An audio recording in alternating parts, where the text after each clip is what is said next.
Welcome to No Proscenium's Review Crew. This is episode 46, and I'm Leah Davis, your New England correspondent. I'm also wearing my totally rad Hellfire Club shirt because F you jocks, Satanic Panic's not real. And with me today we have... Laura Hess, the arts editor. Okay, Team Hellfire or... I'm not wearing, I'm in my sort of usual uniform of like all black. So the only interesting thing that I can contribute right now is that I am recording this from my closet. So this is the most sort of acoustic friendly place. So I am ensconced in my closet as we Okay, speak. what I'm hearing is that you'd fit right in with the nerds and the art kids. So you're cool. We can keep doing this podcast today. Oh, okay, great. I feel so much better already. So today we are taking an opportunity to talk about some Stranger Things. Not just the Stranger Things experience that's happening in New York through the end of July, but a whole host of Things events and products that have happened since, gosh, when was your event, Laura? Yeah, so the Stranger Things experience that I'm going to speak about was back in December of 2020. So this was in Los Angeles. This was the Stranger Things drive-into experience. And we've had a really big gap between season 3 and season 4. And obviously, pandemic driven. And so we're going to kind of break down these different activations, how they've navigated restrictions around the pandemic, how they've incorporated different design elements and storytelling elements, and sort of what we think that this might mean about the future of immersive design. Dang man, I was just going to talk about pizza. Well, we're going to talk about that too. All right. So, Stranger Things: The Experience. I'm really stoked because we've got these two pretty different experiences that have happened 2 years apart, and I think I'd like to hear a little bit more about your experience before I talk about the one that's happening out in New York and will be happening out in San Francisco. Yeah, so this was interesting because this was a drive-into experience, and this was co-produced by Secret Cinema and Fever and Netflix. And this was not, I think, there are other drive-throughs, a more processional experience that people are familiar with, and you don't stop your vehicle. It's a very like slow procession. And this was a very different situation. So this was downtown Los Angeles, and this was the drive-into experience. And there were some online pre-show experiences that you could do, or engagement that you could plan your outfit. And there were some fun interactions that you could do online ahead of time. I didn't get as deep into that. What I did appreciate was that the kind of narrative reasoning around why we were staying in our cars for this was all presented as a Hawkins reunion. And there was a chemical leak in Hawkins. And so this was why we had to stay in our cars, and such a bummer that there was this chemical leak. But of course, that dovetailed perfectly with the Stranger Things storyline and what we know about the Hawkins lab. And so right off the bat, it felt like, okay, this makes sense why we're kind of stuck in our little like car snow globes. And they set this up into a 4-part process. It was initially, there was kind of this, you're in the parking lot, and some really fun things where we did like glove box bingo. And so it's sort of referred to as like the junk drawer of your car. And the way that you did all of this was everyone tuned into the same radio station, and the casting was incredible. There's actors moving around, there's car hops who served both atmospheric roles and kind of some like clearly like functional duties. So this was all really, really well designed in terms of what you're able to get from the experience in terms of like food and beverage. You could also order merch, but then the narrative. And so you moved then into a parking lot, and there were three separate chapters within that parking lot. And the way that they utilized the parking lot, this existing structure, which is pretty, bland and banal, and had this whole like Russian chapter that felt like you were, in this kind of Russian underneath, like the kind of bunker situation.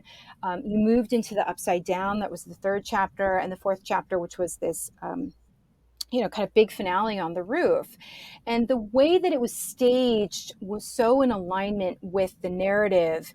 And the way that I've tried to explain this is that the narrative informed the design, which then also kind of almost informed the narrative. So they created this really amazing virtuous cycle.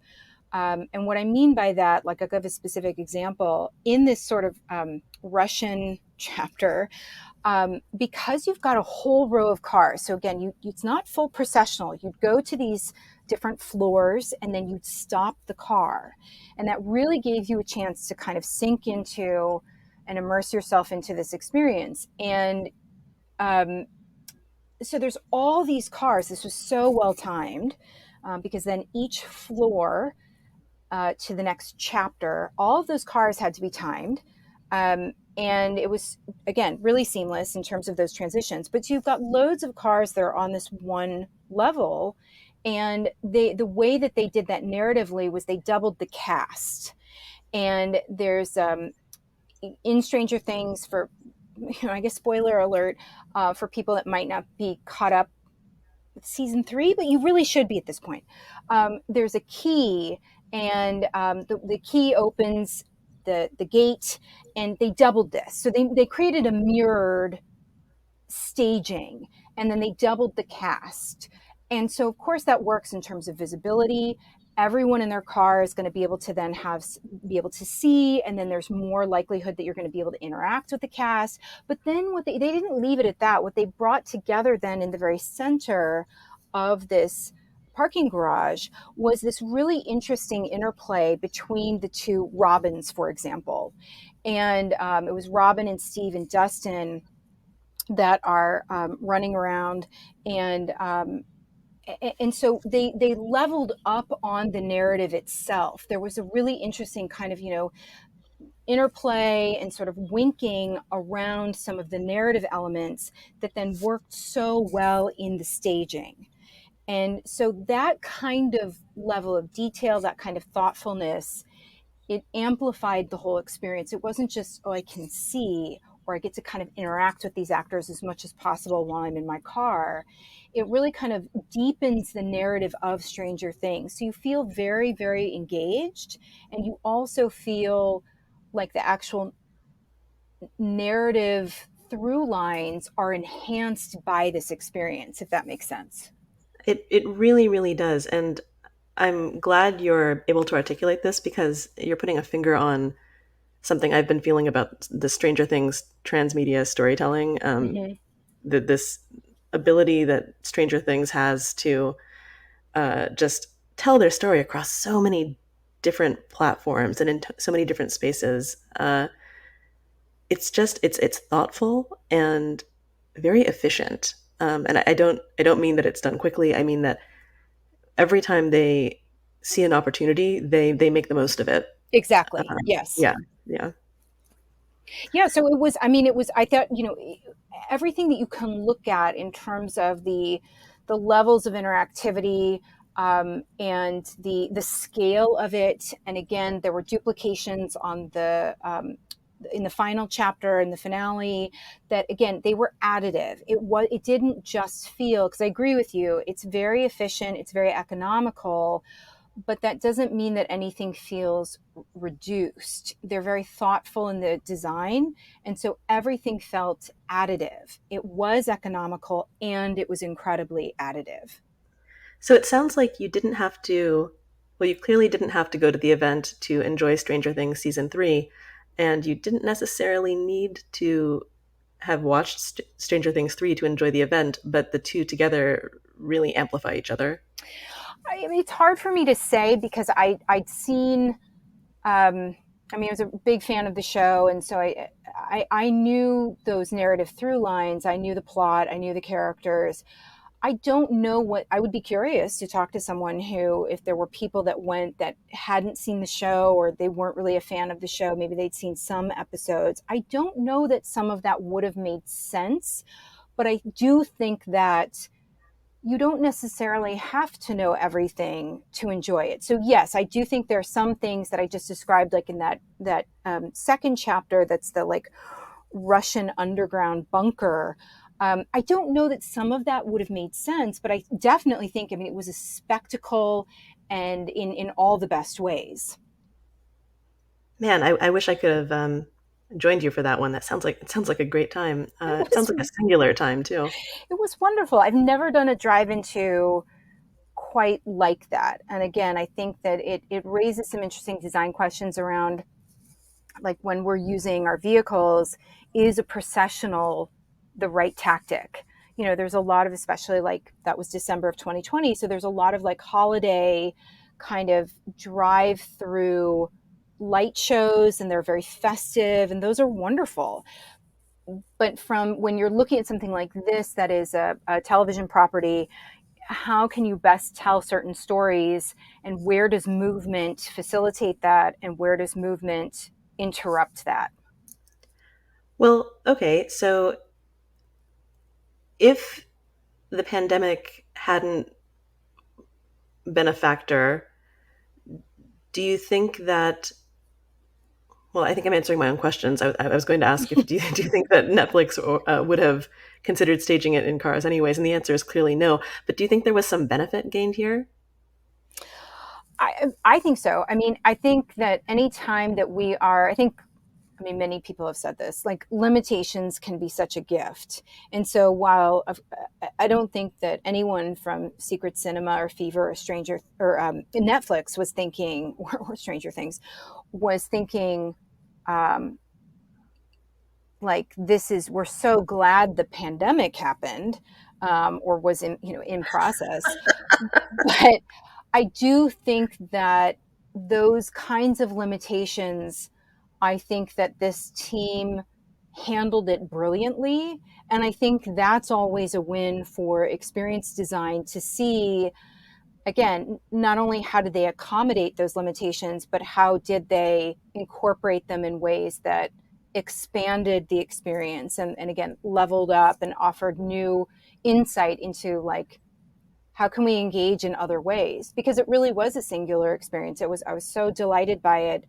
um, I mean, I went into it not really knowing what to expect, and I thought it was utterly charming, and I was completely absorbed. I mean, there's moments that are terrifying, it's Stranger Things, but it was so engaging. Well, that's a great place for us to transition over to the most recent Stranger Things experience. So I had the pleasure of attending this experience in Brooklyn just a few weeks ago, and I think they must have learned Netflix, Stranger Things, Fever, all of these people must have learned a lot from the people moving experience of 2019, 2020, of moving those cars around, because the people moving of this on foot walkthrough experience was just phenomenal. It I don't know if I'm gonna like get in trouble if like the mouse is gonna come in through my window tonight or what, but it rivaled Disneyland. It was it was some really efficient, beautiful work. So listen, that's just from the experience design geek side of me. Uh, Which I actually want to dive into that before you move on to anything else. I would love to.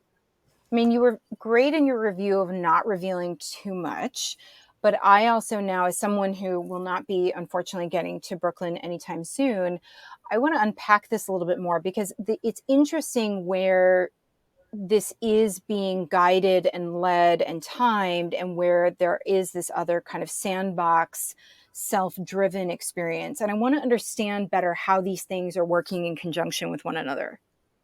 sure.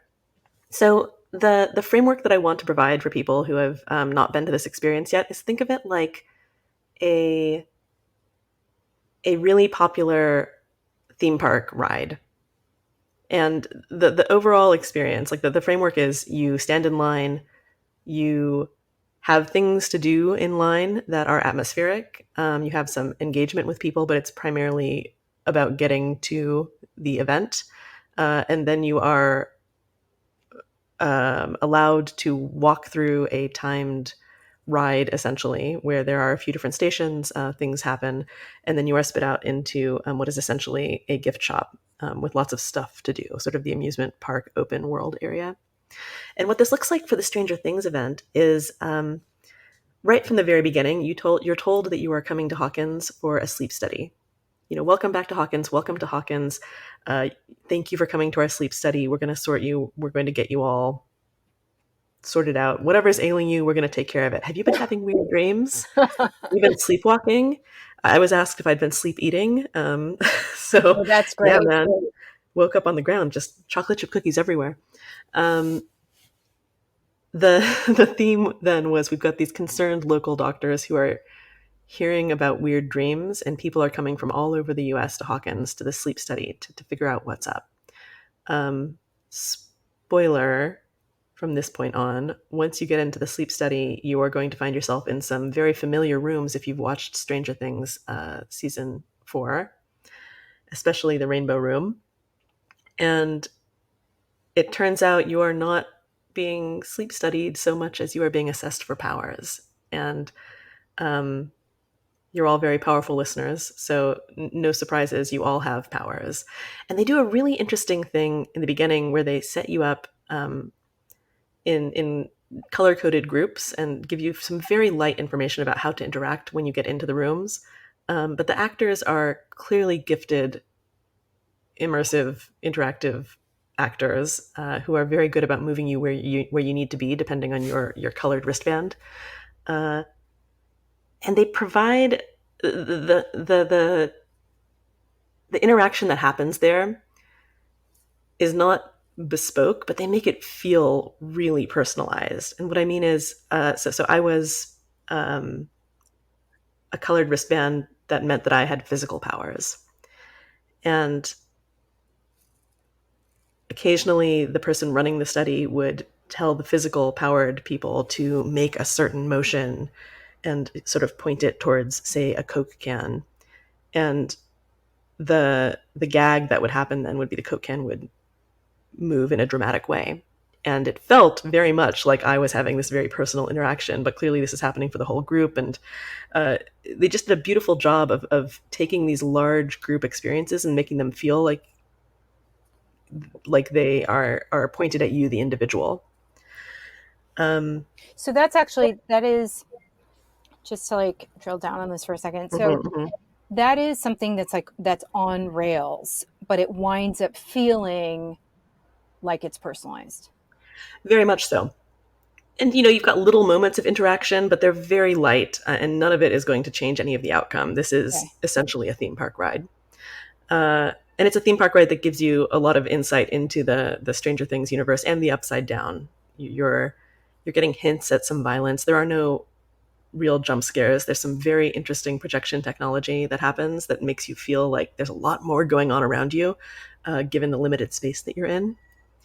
And once you go through, there are a few different rooms in this experience, and it's delightful. I highly recommend it.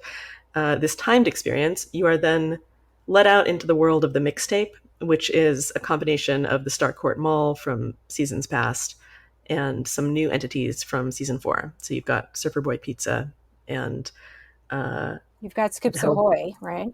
you do have Scoops Ahoy. You can go get yourself an ice cream there. Yes. There's a whole bunch of different places that just feel like they're very well built out, and they are populated by these characters that are very in-world, and they are willing to interact with you, and some of them have stories or information. But to be honest, I spent most of my time talking with some of the characters and just riffing with them and having a great time and learning about all of their crushes and who was gay and who wasn't gay and all of this stuff that they were clearly making up on their own. But it was just like so delightful and so ridiculous, without at all breaking any of the immersion. And I think that was my highlight of the experience, was my time spent in mixtape. Now, So to is answer your there? question, Oh, okay, keep going. Okay, because we took the long way there. But to answer your question, there the first part is timed, and I think that whoever has designed the mixtape has designed it optimally to make it so that if you were really taking your time, you've got about an hour's worth of stuff you can do there, Just within the mixtape. just within the mixtape. And this is the sandbox area where you are free to roam. You can stay as long as you like. Um, I was pretty invested in making sure I saw everything, and I think I was there for about an hour, maybe a little hour and more. And how long is the timed experience beforehand? I am awful with time. I'm going to say about 20 minutes, but there Okay. is a large amount of waiting time in advance of that. And in the waiting time, in the waiting area, there's plenty of places to take some pictures. There's lots of little like chats and videos happening that make you feel like you're part of the Hawkins experience. So none of it was tedious. It was surprisingly well done, and I think it was drawing a lot from an understanding of theme parks, and obviously from these previous interactive and immersive events. I think that so just to reference some other Netflix, because I do think Netflix is really a standout with these experiential activations for their shows. So the recent Bridgerton experience and then Arcane. So it sounds like for this New York experience, there's no filler. So going back to that very efficient and economical approach, I feel like with all of these, you can sort of luxuriate in certain moments or with certain performers or in certain spaces, but it doesn't sound like there's anything that felt like filler. Hmm. Or am I I'm wrong gonna about that? no, no, no. I'm gonna chew on that for a second because I think you're right. I want to say yes. What I will say is that the mixtape sandbox experience for the New York Stranger Things experience um, just really had stuff for everyone. There was a bar. There were plenty of food and drink options. Uh, there was an arcade filled with free 80s style stand up. What are these called? Why am I blanking on these? I just call them arcade games, but I don't Arcade know. games.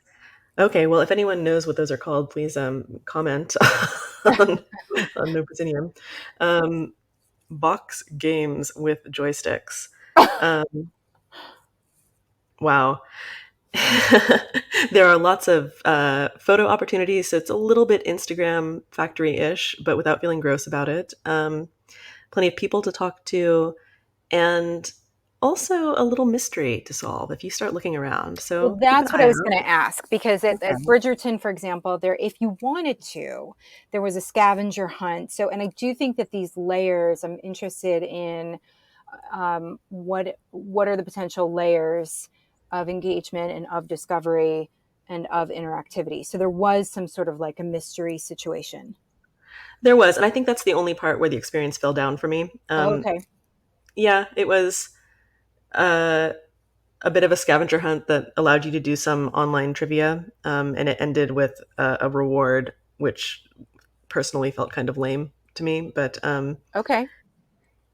But I'll let other people make their own decision if they want to go check it out. Or can you say, without spoiling, like, can you say why it felt lame or unsatisfying? Like, what the payoff wasn't there, or did it feel like it deviated from the world in a way that it took you out? Oh, interesting. I hadn't really thought of that, but definitely yes, because it was an in-game mystery that then took us out into these little trivia moments with actors from Stranger Things. So it was the actors instead of the characters. So that part did not feel great to me. Also, the reward for finishing the mystery was a sticker that said "number one fan." So I'm spoiling it right here. And that just felt lame. Like that felt like, oh, you're not seeing me. You don't know what I'm about right here. Huh. Fine. Okay. Okay. Um, I almost would have rather have had a postcard or like something else in world. We're already in world, so let's continue Let's the in stay world there. theme. Yeah. Yeah. Right. Okay. But frankly, that sounds like I've got a complaint, and I don't, because I think that when I say there's something for everyone, I think this is also one of those moments of something for everyone, right? Like whoever's going to enjoy this is going to enjoy that part of it. So let's go back to this description of it being a theme park, but without the roller coaster. Oh man, I am so excited about this. I can't stop thinking about it. Because here's my hot prediction. For everyone listening to this, making bets about what the future of entertainment holds. um, I think I think what we saw in the beginning of the exploration of immersive events, these activations like South by Southwest World, uh, or even the Good Omens theme park in Austin a few years ago, these were spectacles in support uh, of narratives. Period. And the idea was people would go and they would have an experience, and then they would talk about it. And I think what has changed now is we've gone through this process a few times, and now we've found a way not just to create the immersive experience in support of the narrative, but to make it a part of the overall narrative environment, um, and to monetize it. And one of the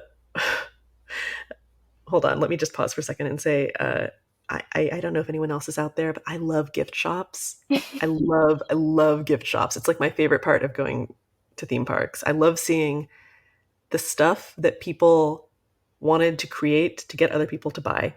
Mm-hmm. Right.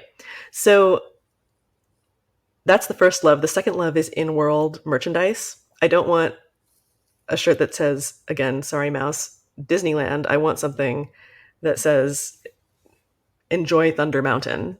Um, I want to feel like I'm part of this space, right? So something that the Stranger Things experience did really, really well is scattered throughout the mixtape are opportunities to buy themed merchandise. And the merchandise is appropriate to the various spaces of the mixtape. So if you're at Scoops Ahoy, theoretically, you could buy ice cream and a T-shirt. Or if you're in the arcade, you might buy some Starcourt Mall stuff. Or in the Hellfire Club, they've got these rad T-shirts with devils and 20-sided die.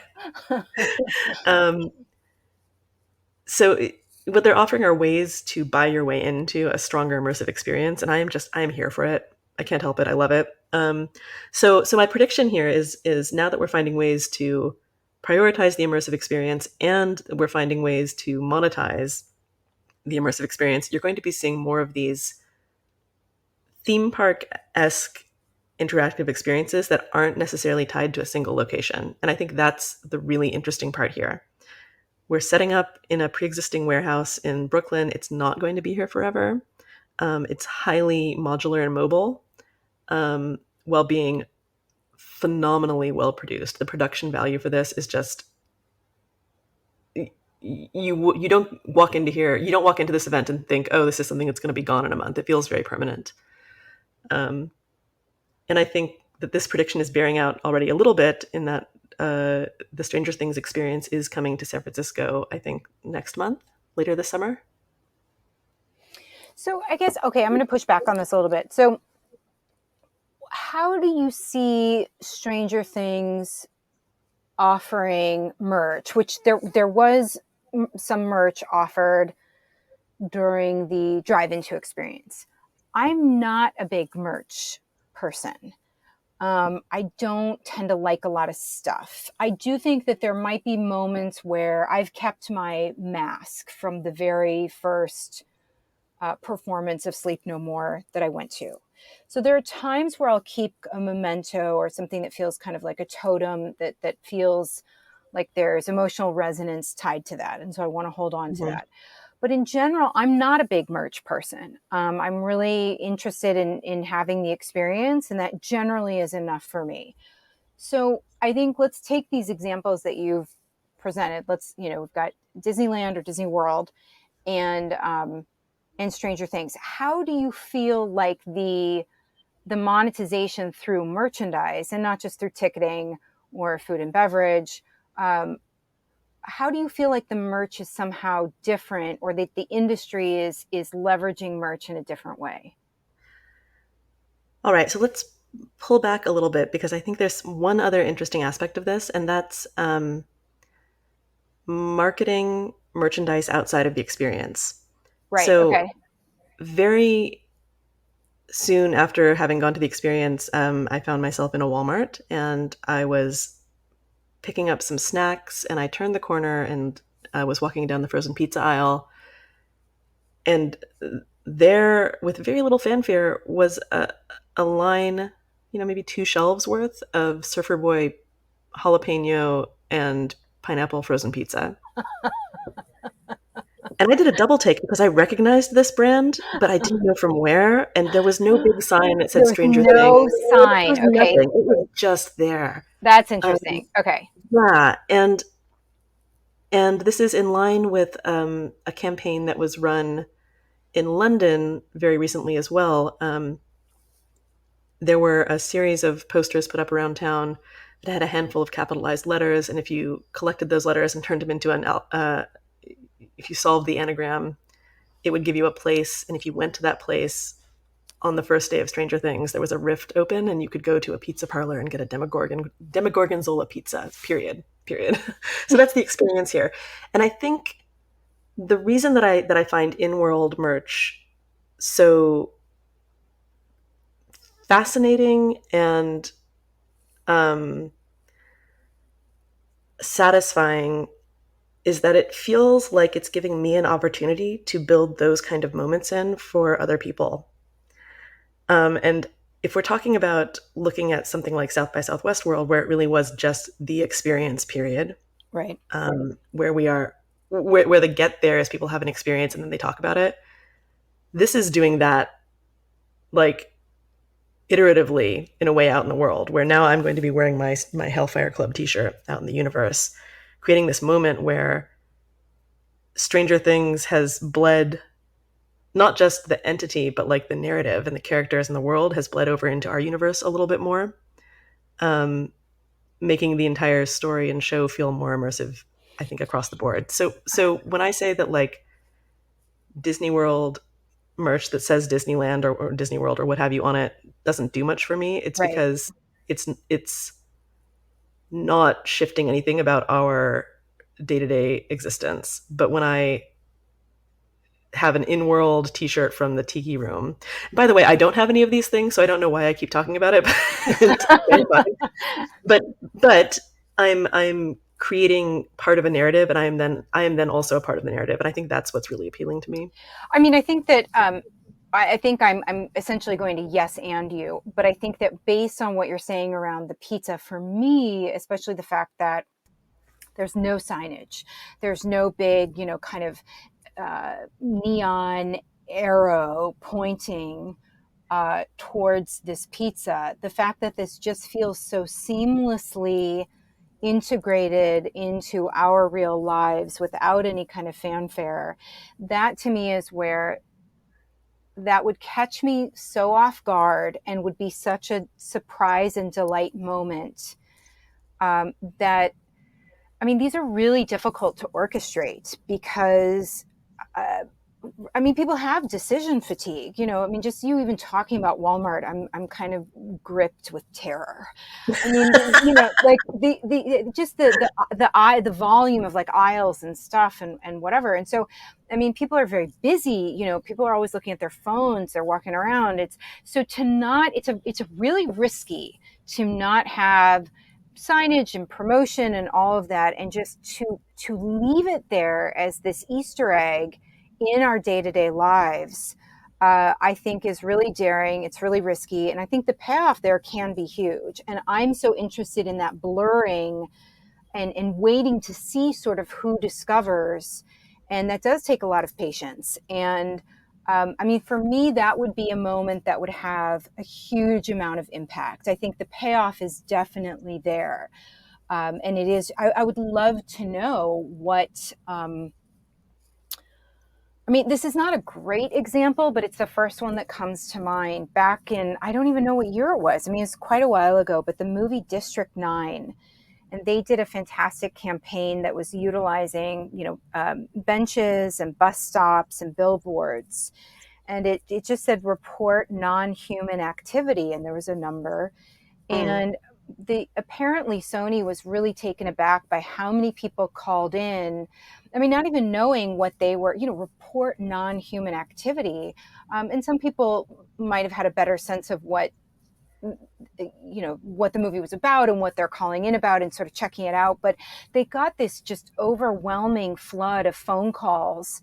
And that was really, I mean, my understanding, I'm certainly probably forgetting some details, but that was just presented in our very much, again, like these kind of, mundane day-to-day spaces where we expect advertising. It's not that that's a shock, but report non-human activity and having a phone number and a phone number that you could call. And again, it's in world and you can leave a message. And so I really appreciate, I think something that I certainly would love to see more in terms of industry trends and where we're going with all of this is, yeah, that there's the pop-up activations, they're fantastic. The experiential marketing, I mean, there's so much that's been such a joy, so much fun. And yet, I'm also eager to see things more like Surfboard Pizza just kind of sitting in Walmart for you to discover. That feels like a different trend or transition into how are we engaging in this way that you're describing, where there's a real kind of bleed and integration between the narrative, what's in world, and how that's now overlapping into our own day-to-day lives and how we're becoming a part of it. And I mean, it feels like a real kind of upside down exchange. Like we're becoming a part of it and it's becoming a part of us. Ooh, ooh, I got shivers. What I hope the industry takes away is that I want to see more of this, but I hope that they understand how easy it is to get this wrong. And just because this Stranger Things experience makes it look effortless doesn't mean that it is. So whoever is on that team and thinking about the experience design and the human interaction and what the intro and outro to each of these little moments of interaction are, like, keep doing that. I think I'm thinking about like who answered the phone at Sony when when when people called this number and what happened. I mean, it was some sort of automated, they had a service that they had set up. I think they were just so. My recollection is there was no live interaction. It was all pre-recorded. I don't know if there was kind of a very basic menu. I don't think it was like an extensive phone tree situation like that. But I think that the sheer volume of calls that they got and people leaving messages was so far beyond what they expected. And yeah, I mean, I just think that like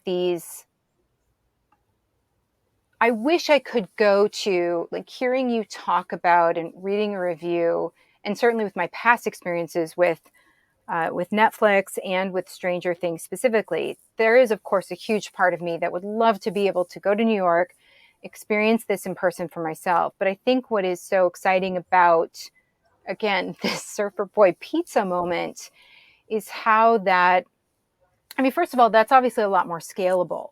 So that's an issue that we talk about a lot. So how do you potentially have different touch points for people that maybe aren't in major markets? How can you sort of spread that out? So there's a scalability issue. There's maximizing engagement through those touch points that are smaller. So I think, but even beyond that, I mean, again, it just feels to me like this blending, this integration, this blurring, without all of the publicity. I mean, certainly is publicity in itself, but of course there will be people that don't know. Oh, Surfer Boy Pizza, that's strange. Did you look at the like what did it say on the box? Did you take it out? Did it have Oh, I not only took it out, I took it home. I baked that pizza. It was glorious. It was the glorious cardboard pizza of our youth. I loved everything about it. So what Um, does the box say? It must include, is it completely in world or does it say Stranger Things and Netflix and have that kind of clear marketing on it? it does have some clearer marketing on the back. So the front, you know, I will not swear that it didn't have Netflix or Stranger Things on the front, but if they had it, it was seamlessly designed into the overall Surfer Boy logo. It looked like a pizza box. It did not look like it was anything special. And on the back, there was more information about Stranger Things, including a little illustration of our character Argyle, the pizza boy from season 4. Yeah, I mean, I would love to sort of stake out a Walmart and just lurk in the aisle and see who comes down and who notices it. I mean, obviously, we can check on social media and see what's being posted around that, but I would love to see people's like real time reactions to that. I think So, that kind of huh, subtlety is something to really celebrate. I agree, and I think ultimately this is what can make immersive experience so enjoyable. Um, Feeling like you are part of the story, that you're aware of something that maybe not everyone is noticing. Because, face it, didn't we all grow up hoping that there was some other story behind the veil all the time? And this provides that for us in small ways daily. Uh, so yeah, I love to see it. And if you do end up stalking people in Walmart, I mean, hey, let me know. At the very least, I can get bail money for you. Oh gosh, I don't know if should we end there? I mean, I You know what? I think that's great. It's been great talking to you, Laura, especially about Stranger Things. Uh, I yeah, hope all likewise. of you listening get out there. And you know what? If you miss the Stranger Things experience, that's okay, because I think there's going to be more of these in our future. Not just Stranger Things, but all sorts of immersive quasi theme park events coming your way. So keep an eye out and let me know if you hear anything good, because I'd like to go. Yeah, I'm As excited to always, see what comes down the pipeline. I like that we always get a little bit silly by the end of these late night recordings with just you and me, Laura. This is true. All right, shall we? Yes, please. All right. No Proscenium is a labor of love. Everyone on staff who you hear on podcasts and read on the site are volunteers. You can support this work by donating to the No Proscenium Patreon. Even $2 or $5 a month helps. If you're enjoying Review Crew or the main No Proscenium podcast, you can also support us by leaving a 5-star review on Apple Podcasts. You got that? 5 stars only. Uh, you could also do it on Spotify or wherever you get your podcasts. So thanks a lot.